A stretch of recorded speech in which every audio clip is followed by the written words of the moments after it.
ఇంకా దీన్ని లిడ్ పెట్టేసి క్లోజ్ చేసి ఉంచేయటమే. మా అత్తగారు చేస్తున్న కాకినాడ స్టైల్ పీతల కర్రీ ఎలా చేయాలో చూసేద్దాం. అత్తయ్య ఇప్పుడు ఏంటి నెక్స్ట్? ఇది బాగా మగ్గాలి కదా? ఇది బాగా మగ్గాలి, ఎర్రగా వచ్చే వరకు ఉల్లిపాయ ముక్కలు బాగా వేయించే వరకు వేయించుకోవాలి. Okay okay. సో ఇది ఏ స్టైల్ పీతల కర్రీ అత్తయ్య? కాకినాడ స్టైలా? కాకినాడ స్టైల్ పీతల కర్రీ, సూపర్.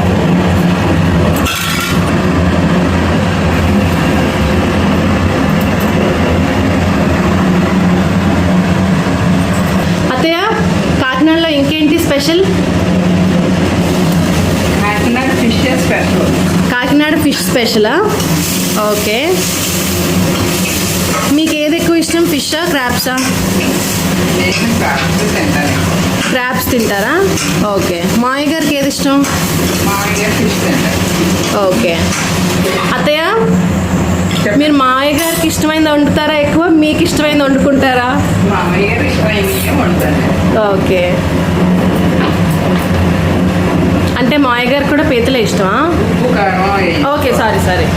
ఉప్పు కారం, మీకు ఇష్టమైనంత కారం, మనకి ఇష్టమైనంత కారం. సాల్ట్ వేస్తారా? సాల్ట్ ఉల్లిపాయ ముక్కల్లో వేసుకుంటా, బాగా మగ్గుతుంది అనేసి. ఓకే. అల్లం వెల్లుల్లి పేస్ట్ ఉల్లిపాయ ముక్కల్లో నేను వేసుకొని అంటే ఉప్పు అది వేసుకుంటే బాగా మగ్గుతుంది. ఓకే. ధనియాల పొడి, ధనియా పౌడర్,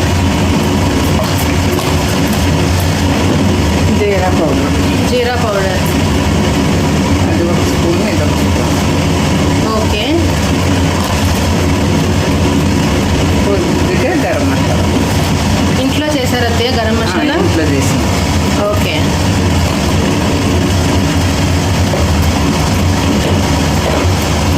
ఇవన్నీ ఓకే.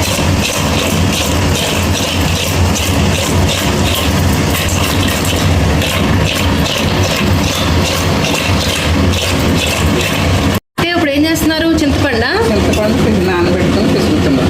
ఓకే. తీసుకుంటాం. ఓకే. సో ఇంక టొమాటోస్ వేయరు అత్తయ్య? నేను వేయను. మీరు టొమాటో వేయరా? టొమాటో కూడా వేసుకోవచ్చేమో. కానీ నేను వేయను. ఓకే.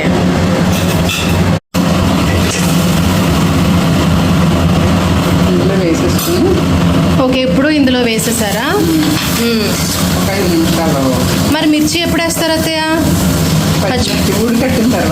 ఉడికిన తర్వాత వేస్తారా? కొద్దిగా ఉడికిపెట్టిన తర్వాత పచ్చిమిర్చి వేసుకుంటే ఓకే. 2 నిమిషాలు మూత పెట్టుకుంటే కొద్దిగా వాటర్ వస్తుంది. Okay okay.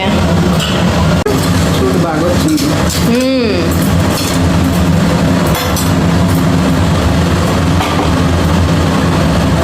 అత్తయ్య కొంచెం మగ్గాలేమో? మగ్గవసరం లేదా? కొంచెం కరివేపాకు వేద్దాం అత్తయ్య. కొత్తిమీర వేస్తాం. అయిన తర్వాత కొత్తిమీర వేసుకుంటే